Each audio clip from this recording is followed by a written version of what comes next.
But let's mainly start off with the TikTok ban. What does this mean? You guys have probably seen on like your TikTok feeds, basically any feeds like, hey, there's a TikTok ban. What does it mean?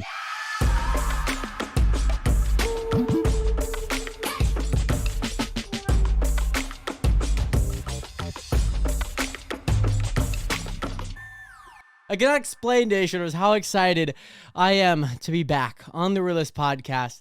Kind of took a break for 2 weeks. Wasn't really feeling any topics that were flowing to my head. Didn't feel super passionate about some things. Obviously, there was a few things going on at the time, which we're going to discuss today. But first and foremost, welcome back into another episode. Episode 58, actually. I believe it is episode 58. I'm going to confirm this. I should have before the podcast, but I'm going to confirm this. I want to know, is 58 correct? We're going to find out. Scripts, podcast episodes, episode 58. Welcome back. Banner right behind me. I hope you guys are doing well, first and foremost. Nationers, honestly, it has been a wild 2 weeks. Wild few weeks, actually. I think the last time that I spoke to you guys, I talked about an album release. That was not true. That's not true. The album is not out at this time. But yeah, I'm honestly very excited because we have a brand new song out. We have the Nationer song out, but then we also have another single, No Comment, out. So, Nation, you guys have been running up the numbers. I'm going to also leave a link to them in the YouTube description if you guys are listening or just watching in general. You guys can look up Jared No Comments on like any streaming platform, and it's going to be there, Nationers. So, much love out to you. I hope you guys are doing well, first and foremost. I do want to get right into it because there's a few things that I want to discuss. Obviously, as you guys may see from this title, the TikTok ban. This has been something that I wanted to cover last week, but there wasn't really enough of anything out as of right now. I can't take off my shoe. I want to take off my shoe, but I can't take off my shoe. Hold on. So yeah, there wasn't really anything going on with the TikTok ban that I felt super confident enough to talk about, though I've done a little bit of research about this so-called bill and then things attached to it. I also want to talk about the NCAA men's and women's tournament because, oh my goodness, they were absolutely electrifying. I know I talked about them like right as the tournament was starting, but I didn't actually give like a true prediction. But then on top of that, the tournaments are now over. There's some beef within the women's side, and there is some just boringness on the men's side. There's just boringness. But there's also some really fun stories to tell upon that. And then also, I want to talk about a funny story that I've been kind of made aware about with Gwyneth Paltrow. You guys may know her for her role in Iron Man in the Avengers movies. Couldn't tell you exactly what she's like known for, but if you guys watch any Marvel, you'd know her as in there. I don't know her exact role. I'm forgetting off the top of my head. She, by the way, I saw a TikTok on her runtime. She has like 61 minutes out of any Marvel movie that she's been in total. So like Iron Man 1, she, had X amount. Iron Man 2, she had X amount. Iron Man 3, she had X amount. Avengers, she had X amount. All that for an hour and 1 minute of runtime, of screen time. Not even runtime, screen time. So you could already tell that I don't know exactly what role she played, other than the wife and lover of Iron Man. So, in addition to that, there's also a great YouTube series that's actually being hosted by a troller in Gideon and a troller from the UK, and Nico Amalana, which is a great series, and I want to talk about it, some thoughts. But let's mainly start off with the TikTok ban. What does this mean? You guys have probably seen on like your TikTok feeds, basically any feeds like, hey, there's a TikTok ban. What does it mean? So I want to give my due diligence with this, my thoughts from what I know, and how this kind of can affect a lot of you guys a little bit in America, that is. More than I think you would initially realize. So most things that have been kind of circulating the internet are like the CapCut template, be like, hey, CEO of Mr. TikTok. I don't exactly know how to pronounce his name, but the CEO of TikTok, he was on like a hearing. I don't exactly know what the full terminology of it was, but he was there to like represent TikTok, and obviously they had questions for him. So it's basically just like a roast, but more of a Q&A. In that regard. So there is like that CapCut template that you guys have seen. I want to show you a video. He looks over this way and blah, blah, blah. But then on top of that, there was some memes coming out of it, like, does TikTok access your home network? Stuff like that. Which surprisingly enough, like that question is like, as much as it got dogged on, it is kind of like a actually genuinely like scary question. And this is something that I don't think a lot of people really realize. So more or less, the one thing about TikTok that is a little bit more foundationally at risk than most platforms, obviously like Facebook, Snapchat, your Instagram, obviously Facebook and Snapchat under the same head of Meta, but then obviously like Twitter, stuff like that, right? TikTok is a little bit more broad scoping internationally when it comes to the company itself. And the one thing is obviously with the ties to China and the US government and China always, not on great terms as always. There are obviously some things, especially within like Instagram, that are a little bit skeptical. What I mean by this, I saw a TikTok about this, and they were kind of just using this as reference, where if you look up like France on Instagram, you're going to get drastically different search results than if you just looked up France on TikTok.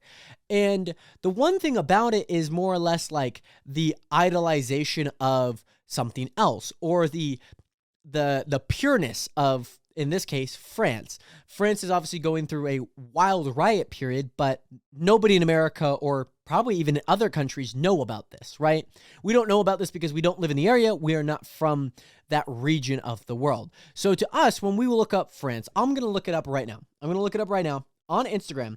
If I look up, let's just do France. I'm just going to do France in general. We'll just look up this. We're going to go to, we'll just go to places here. We'll just do France in general.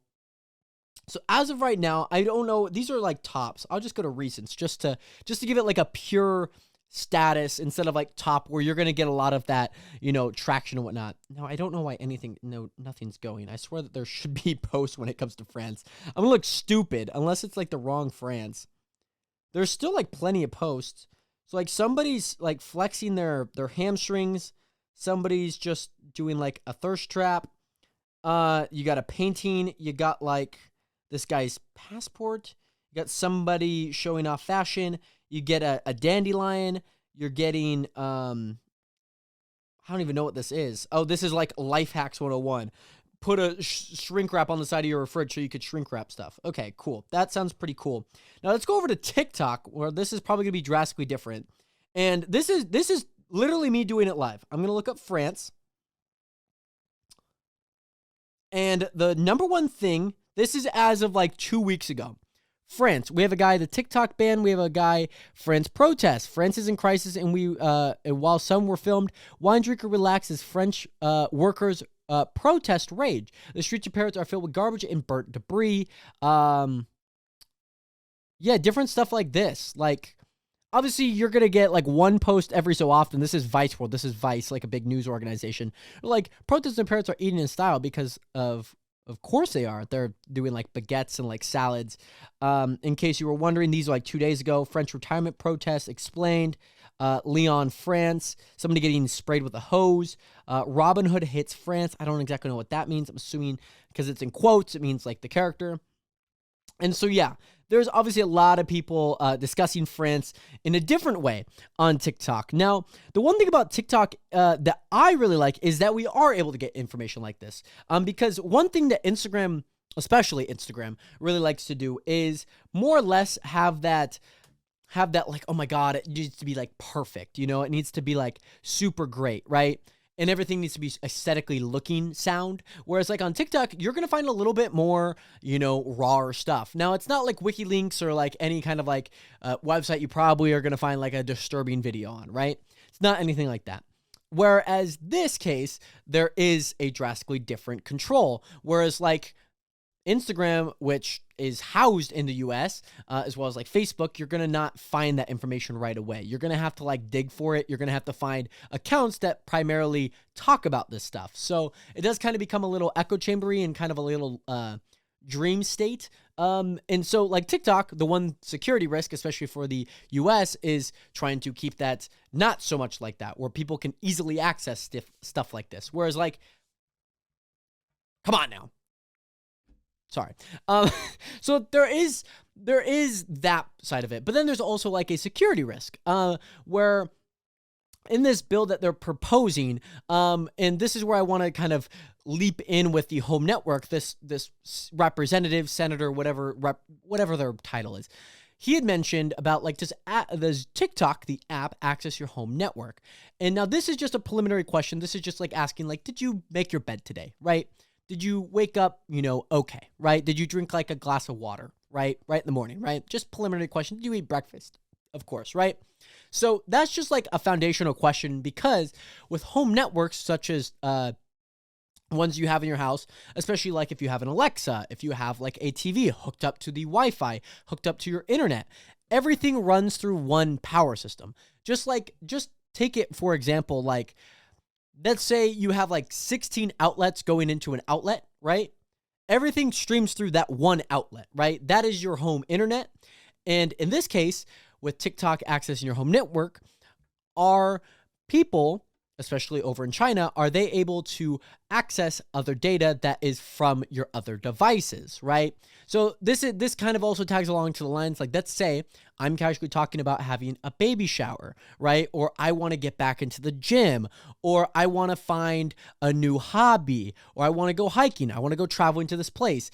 And you'll start getting ads served around that topic, right? You'll start getting a crib. You'll start getting like a backpack that you can wear that has water in it for hiking. You'll start getting like aprons if you're wanting to get into cooking as a hobby, right? So there's different things like that are very like, okay, we're kind of like listening, we're kind of taking this data, we're kind of taking what we know, and we're feeding you something that you might like, or as a recommendation, right? This is very similar to what happens when you on TikTok. If you start liking posts, you're going to start being served posts similar, whether that be editing, whether that be cooking, stuff like that, right? So there's that aspect, but it's like a layer deeper, because for just the average American citizen that probably is just scrolling TikTok, they're not thinking about that. I'm not thinking, when I just looked up like friends on TikTok, that like potentially that exact data could be served in an illegal operation in China to then dwindle the American economy or have any repercussions. I don't exactly know how that's going to affect us over here in America, but there are people that are a part of the Chinese organization of TikTok that can be bribed to then take our data and use that, right? It might go over a lot of people's heads, because it went over mine like right away. So it might not be something that I'm explaining well. And certainly do your own research when it comes to this. I'm not an expert in this field. I'm just telling you how I know it, how I see it, what I know from it, right? So the home network meme, as much as a meme it is, it does pose a bigger risk, because what they like to do, especially when they talk about bills, they always add a name to it, especially when it's like in the US. I don't know what this is like for different countries, but in America, you'll always be like, oh, this is the TikTok ban bill, right? This is the TikTok bill. That's just a name that they're giving it, right? It's literally not the bill. They usually have like a house number, or they usually have like a number associated with it. Or just like any court case, they'll be like Roe versus Wade. They'll talk about stuff like that, right? There's always a name attached to it. Miranda versus Phoenix, which is your Miranda rights, right? So different things like that. They'll talk about that in a name, because it's a lot easier to recognize it as a name. So when people are referring to the TikTok ban, they're just thinking it is just TikTok. It is not just TikTok. What it will affect is your home network, where your data and different things like that will be, how would you say it?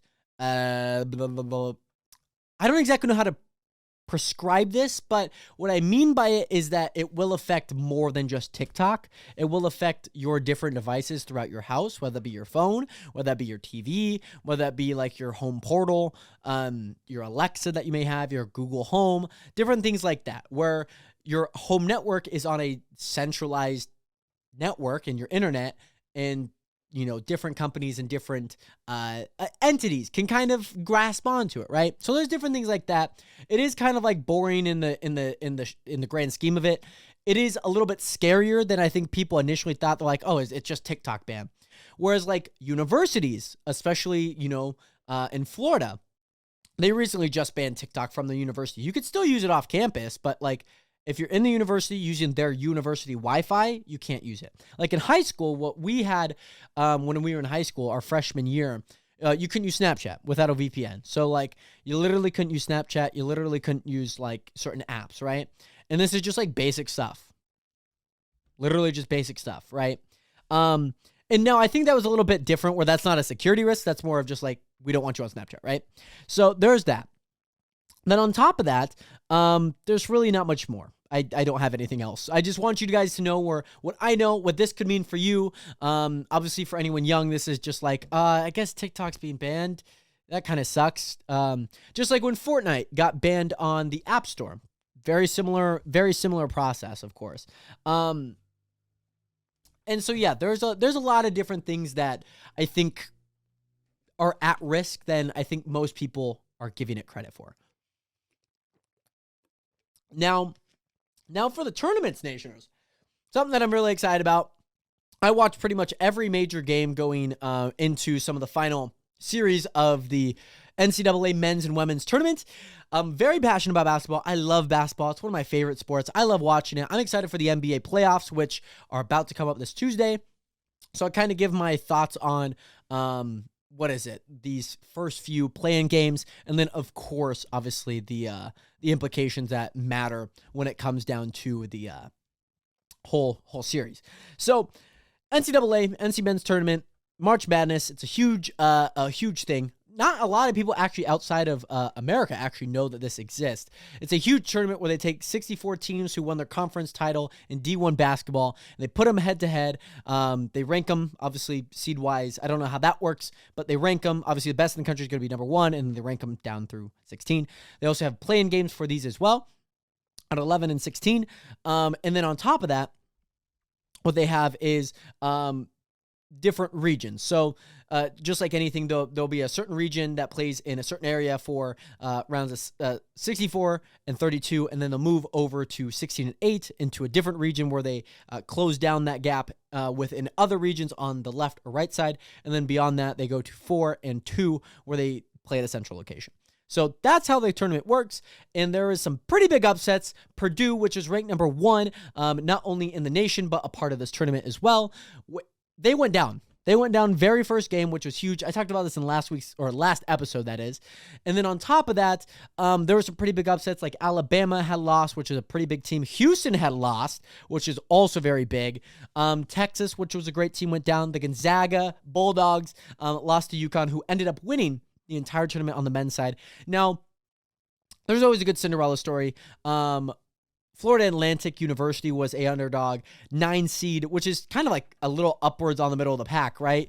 They had gone all the way to the Final Four and lost to San Diego State in a heartbreaking last shot. And then they faced UConn in the final, and San Diego kind of lost, of course. UConn won for their 5th time, actually, which is really, really cool. And then on top of that, the women's tournament. So the men's tournament, okay, kind of all right.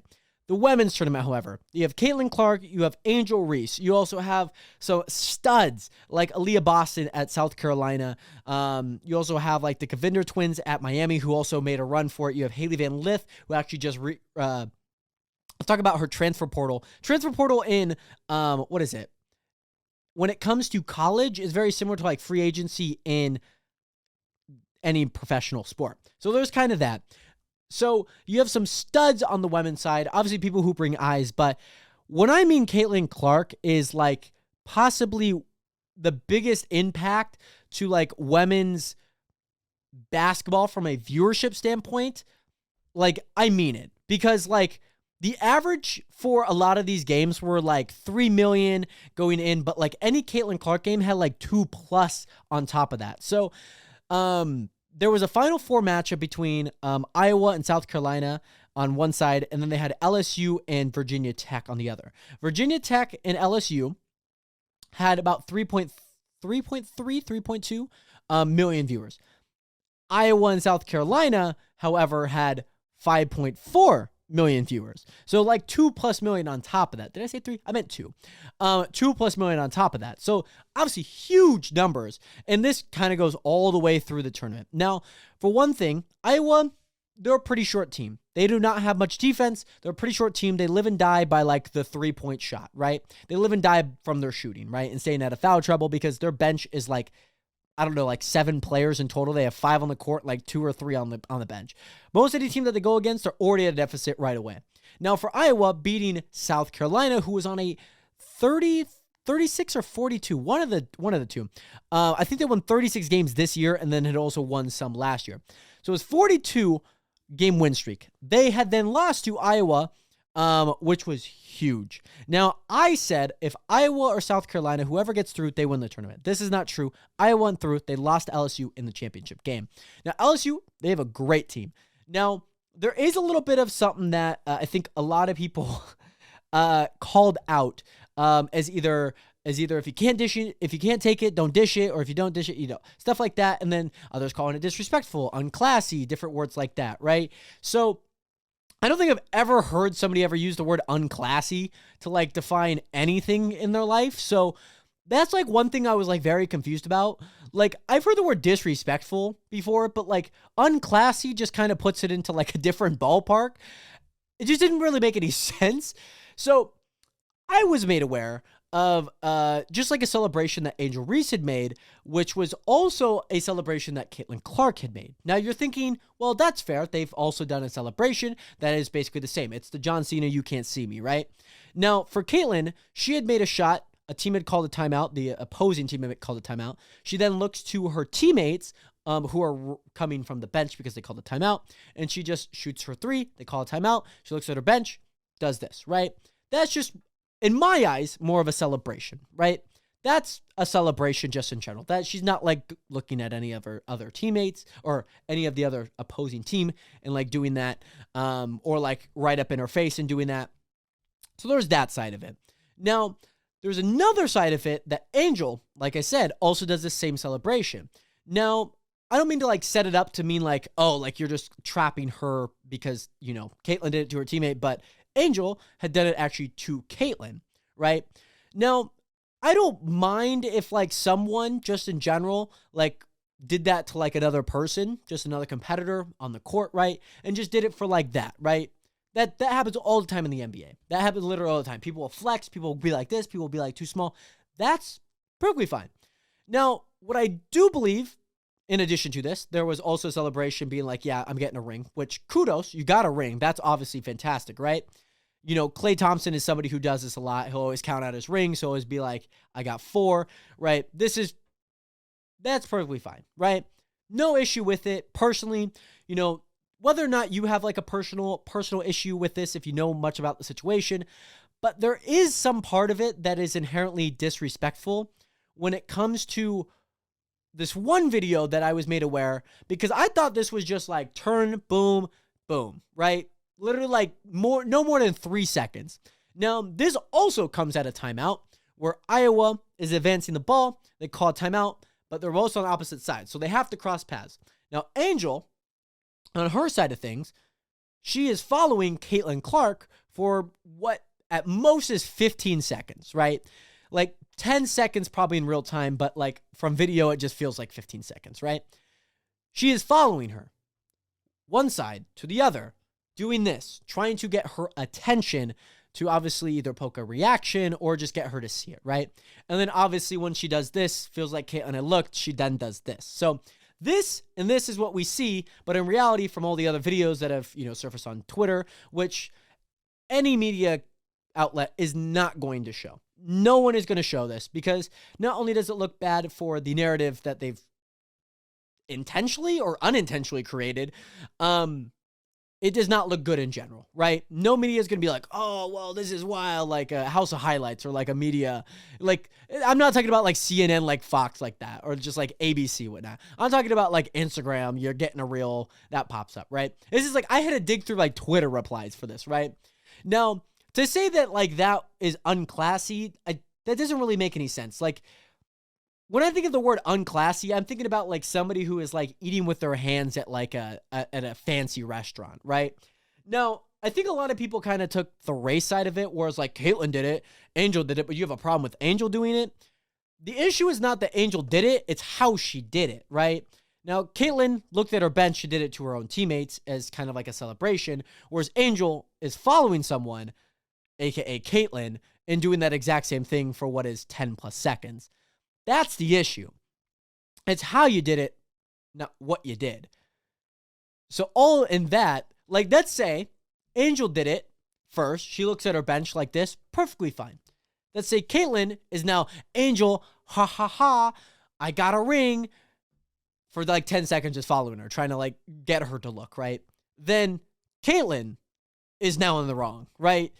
I hate that people have to pin each other, no matter who it is. It's not what you're doing, it's not what you're doing, it's how you're doing it, right?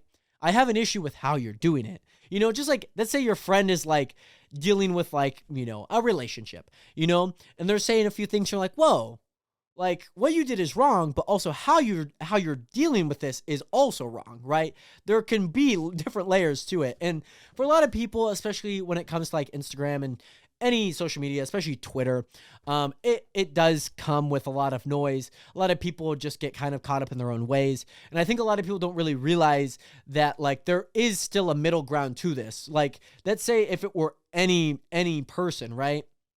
Let's say it's Dylan Brooks, like one of the most like trash talking, hated person in the league, right? In NBA, right? Let's just take LeBron. I'll just use a big name, LeBron and Michael Jordan. We'll just use some of the biggest basketball players of all time, right? You have LeBron James and Michael Jordan, right? Let's say LeBron James dunks on Michael Jordan and he does like the too small, just one time, backs up, back onto defense, but then Michael Jordan like also dunks on LeBron. And then like LeBron as he's running back, he's just following him like, you're too small, you're too small.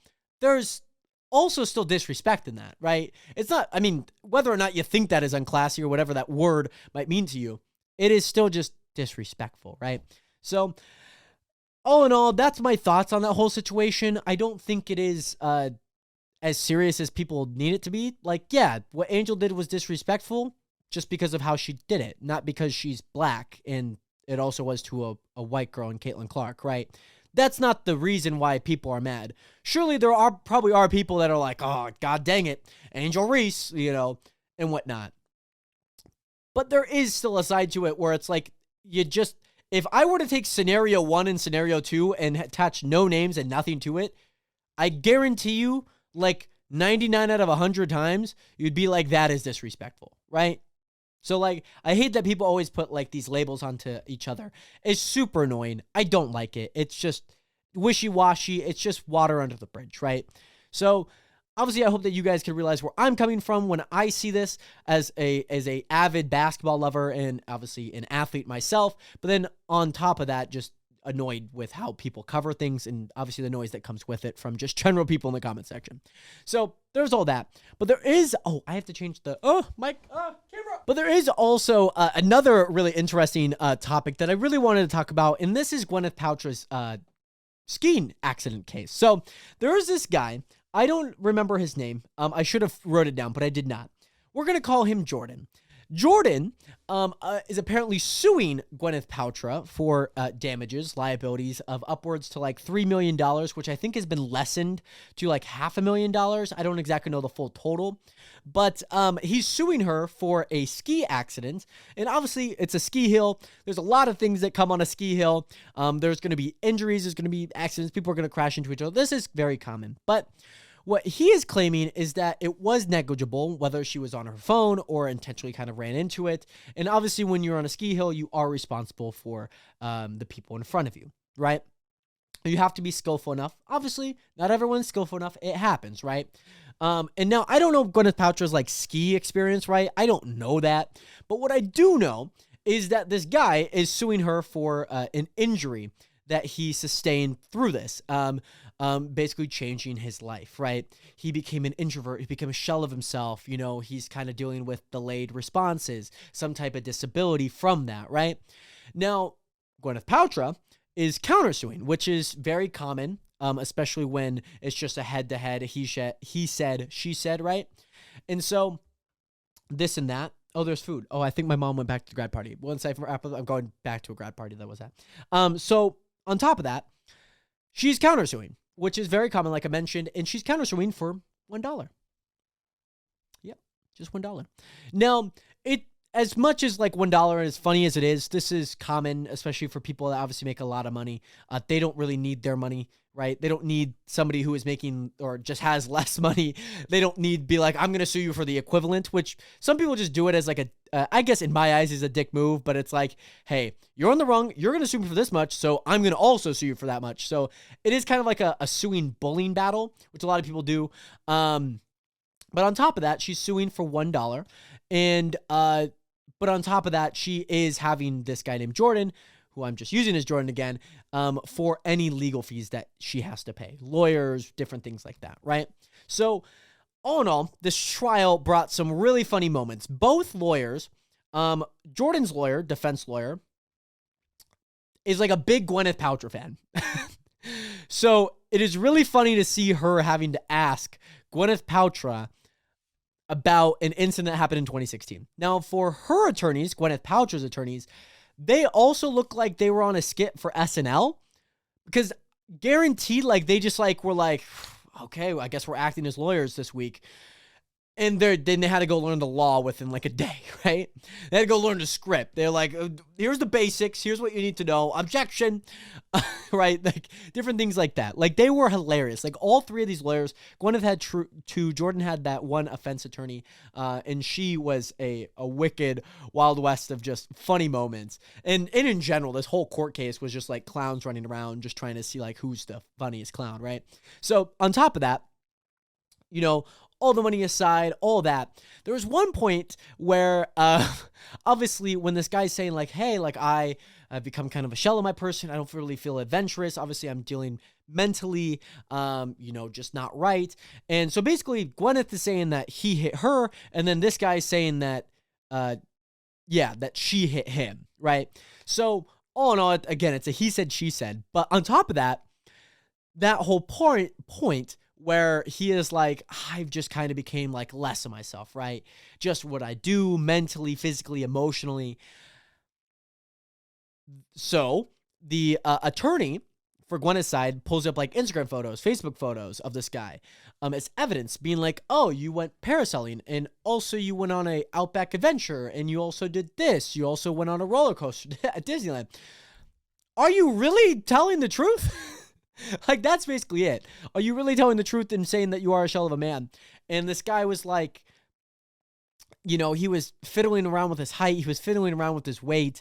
It was just like a whole shit show of stuff. So it was pretty gnarly to say the least. Gwyneth Paltrow ended up winning, got her $1 reward from the jury and obviously the whole case. But then on top of that, this guy has to kind of cover all her legal fees, which I'm assuming will probably rack up to like $200,000 at most. Didn't seem like it was a long court case, but it had been going on since 2016. So there was that. And that was pretty funny. And also speaking of funny, there are two YouTubers, Nico Amalana, and Gideon. They're both doing a series called The Biggest Menace. So obviously, if you guys know anything about their channels, they are some of the biggest troll content creators on YouTube, right? So Nico will always try and troll people in some aspect, but also have like a more serious tone to it. Whereas Gideon kind of comes off blatantly joking, trolling, but then tries to get away with it, right? So it's like two opposite ends. It's like a yin to a yang in troll YouTube. And so they came together where they are going to be challenging themselves against 4 different challenges that the other person chooses. So we're halfway through, 4 episodes are done, 2 challenges are done for each. So Nico Amalana invited Gideon over to the UK and Europe to go to the Louvre, where he snuck in a painting of clapped Lisa, which is basically Gideon as the Mona Lisa, which is really funny. And then on top of that, Nico Amalana also had to confront his biggest troll probably ever. Shannon Briggs, who actually coached Logan Paul when Logan Paul was going against KSI for the first time. And Shannon Briggs was on the brunt end of Nico's trolling, saying, I'm a nonce, and then I'm a pussy, which obviously, as you guys may know, is a pussy, and then a nonce, which is... a nonce is a pedophile in the UK. That's just a terminology that they use. And he had to confront him, which is really, really funny. And then Nico, I got challenged by Gideon again where he had to have a remote control ball at one of these major golf tournaments. And obviously, the big thing about it is you say no and fold, then you lose the challenge, right? You lose the whole thing. Now, nobody's folded yet, which will probably... We might see one, we might not. We have no idea. They kind of teased, obviously, episodes and whatnot, which have been really good. And all the ones that we've seen so far are those three. And then the last one where Gideon has to go on like a Jerry Springer type show with his brother. And he basically just has to follow what Nico kind of tells him, saying that he is now identifying as a white man. By the way, Nico and Gideon are both black. And he has to identify as a white man and saying like, nah, I moved on. I have this white family now and whatnot. And then obviously Nico, being the genius that he is, he fills most of the crowd with black men and women, right? So it's really funny because then he has his own people that he's grown up around, people who look like him. And he's saying, nah, I ain't like him. No, right? So it's really, really funny. And all in all, nobody's folded yet, and this entire series has been super huge, super massively successful. It's obviously not for everyone. You'll see kind of like within just the general view totals, but it is a nice way to get revenge. Nice way to obviously do something that they've already done, because Nico actually went to the Louvre in Paris and put up Squidward, Lisa. It's just handsome Squidward, but as the Mona Lisa, which is really funny. And then obviously the new one where they went to a golf tournament and tried to do the remote control ball and get in on the grass, which is really cool. So it's been a great series so far. I'm excited to see how it kind of goes from here. Obviously they have 4 episodes left. Next one's coming out, I guess, the day that this is coming out. So I'm really, really excited. This has like been a big YouTube series. Saying that we haven't really had like a proper big YouTube series since like Ryan Trahan's Penny series. That was like the last time we really had anything. And so with that, and then no series in between, it's just been like YouTube felt kind of stale, YouTube kind of felt kind of stale. So that's been really, really awesome to see that YouTube kind of feels fresh.